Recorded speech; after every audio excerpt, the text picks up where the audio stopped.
কোনো অদৃশ্য শক্তি সরকারকে প্রভাবিত করছে, মন্তব্য চরমোনাই পীরের। আজ প্রকৌশল শিক্ষার্থীদের long March two Shahbag.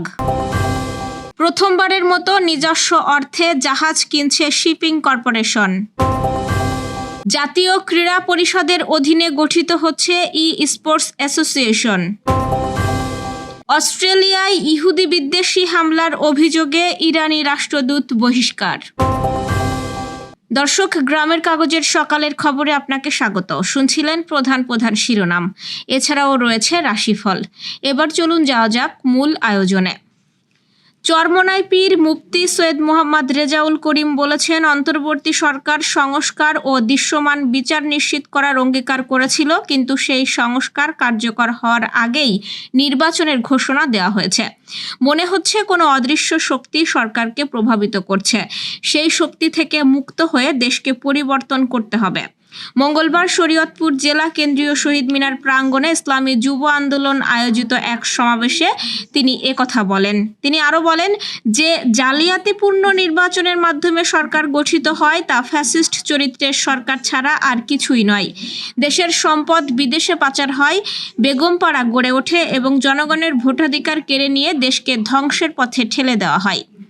Charmonai পীর দেশকে রক্ষা করার জন্য জাতীয় নির্বাচন পিআর পদ্ধতিতে করার আহ্বান জানান। এতে প্রতিটি ভোটের মূল্যায়ন হবে, সংসদের সব দলের প্রতিনিধিত্ব নিশ্চিত হবে এবং কোনো ফ্যাসিস্ট চরিত্রের সরকার গঠিত হবে না। ৩ দফা দাবিতে লং মার্চ টু শাহবাগ কর্মসূচি ঘোষণা করেছেন বুয়েট সহ অন্যান্য প্রকৌশল বিশ্ববিদ্যালয়ের শিক্ষার্থীরা। আজ সকাল 10টা থেকে এই কর্মসূচি শুরু হবে। মঙ্গলবার রাত 8টার দিকে রাজধানীর শাহবাগ মোড় থেকে এই ঘোষণা দেন আন্দোলনকারী শিক্ষার্থীরা। এর আগে বিকেল 3টার দিকে কয়েকশো শিক্ষার্থী শাহবাগ মোড়ে অবরোধ শুরু করেন। এতে আশেপাশের সড়কে তীব্র যানজটের সৃষ্টি হয়। শিক্ষার্থীদের দাবিগুলো হলো, নবম গ্রেডে সহকারী প্রকৌশলী বা সমমানে যোগদানের জন্য সকলকে নিয়োগ পরীক্ষা দিতে হবে এবং ন্যূনতম বিএসসি ডিগ্রিধারী হতে হবে। কোটার বা সমমান পদ সৃষ্টির মাধ্যমে পদোন্নতি দেওয়া যাবে না। দশম গ্রেডে উপসহকারী প্রকৌশলী বা সমমান নিয়োগ পরীক্ষা ডিপ্লোমা ও বিএসসি উভয় ডিগ্রিধারীর জন্য উন্মুক্ত করতে হবে।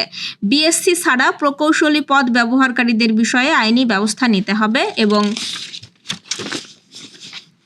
নন অ্যাক্রিডিটেড কোর্সগুলোর যথাযথ প্রক্রিয়া আইইবি বিএটিই অ্যাক্রিডেশন নিশ্চিত করতে হবে। এর আগে তারা ডিপ্লোমাধারীদের নবম গ্রেডের নিয়োগ ও প্রকৌশল বিশ্ববিদ্যালয় শিক্ষার্থীদের বঞ্চনার প্রতিবাদে ক্লাস পরীক্ষা বর্জনের ঘোষণা দেয়। 54 বছরের ইতিহাসে প্রথমবার নিজস্ব অর্থে জাহাজ কিনছে বাংলাদেশ শিপিং কর্পোরেশন। চীন থেকে কেনা 55 থেকে 66 হাজার টন ধারণ ক্ষমতার নতুন 2টি কার্গো জাহাজ দিয়ে বছরে বিএসসির আয় আনুমানিক 150 থেকে 200 কোটি টাকা হতে পারে বলে জানিয়েছেন সংস্থাটির ব্যবস্থাপনা পরিচালক কমডোর মাহমুদুল মালেক। মঙ্গলবার বিকেলে চট্টগ্রামের বিএসসির প্রধান কার্যালয়ে জাহাজ কেনা উপলক্ষে আয়োজিত সংবাদ সম্মেলনে তিনি এসব কথা বলেন। তিনি জানান, জাহাজ দুটির মধ্যে একটি সেপ্টেম্বরের শেষে চীনা প্রতিষ্ঠান থেকে বুঝে পাবে বিএসসি, বাকি জাহাজটি ডিসেম্বরের মধ্যেই দেশে আসবে। সংবাদ সম্মেলনে সংস্থাটির ব্যবস্থাপনা পরিচালক বলেন, নতুন এই 2 জাহাজ বিএসসির বহরে যুক্ত হলে বিপুল পরিমাণ বৈদেশিক মুদ্রা অর্জনের পাশাপাশি তৈরি হবে নাবিকদের প্রশিক্ষণ ও কর্মসংস্থানের সুযোগ, যা দেশের অর্থনীতিতে ভূমিকা রাখবে বলেও আশা করা হচ্ছে। গত জুলাইয়ে বাংলাদেশে আনুষ্ঠানিকভাবে স্বীকৃতি পেয়েছে ই-স্পোর্টস। এরপর থেকে এই খেলাটির প্রচার ও প্রসারে কাজ করে চলেছে যুব ও ক্রীড়া মন্ত্রণালয়। সেই ধারাবাহিকতায় ই-স্পোর্টস খাতের অংশীজনদের সঙ্গে মঙ্গলবার এক মতবিনিময় সভায় অংশ নেন যুব ও ক্রীড়া উপদেষ্টা আসিফ মাহমুদ সজীব ভূঁইয়া। সভায় ই-স্পোর্টসের জন্য নীতিমালা প্রণয়ন, অ্যাসোসিয়েশন গঠন ও খাতটির প্রসারের সামগ্রিক রূপরেখা নিয়ে বিস্তারিত আলোচনা হয়। এ ধরনের ধারাবাহিক মতবিনিময় ও পরামর্শ সভা যুব ও ক্রীড়া মন্ত্রণালয় নিয়মিতভাবে আয়োজন করবে এবং পর্যায়ক্রমে সকল অংশীজনকে আলোচনায় সম্পৃক্ত করা হবে। বিশেষজ্ঞরা মত দিচ্ছেন, ই-স্পোর্টসকে ক্রীড়া হিসেবে স্বীকৃতি দেওয়া হলে এ খাতের সঙ্গে যুক্ত তরুণরা যেমন স্বীকৃতি পাবেন, তেমনি আন্তর্জাতিক পর্যায়ে অংশগ্রহণ ও সরকারি সহায়তার পথও খুলে যাবে।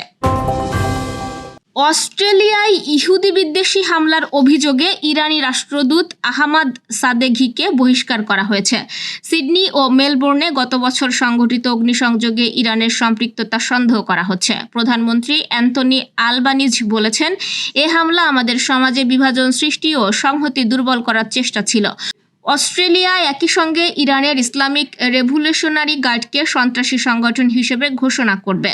ইসরায়েল এবং অস্ট্রেলিয়ার ইহুদি সম্প্রদায় এই পদক্ষেপকে স্বাগত জানিয়েছে। মেলবোর্ন ও সিডনির হামলার তদন্ত চলছে।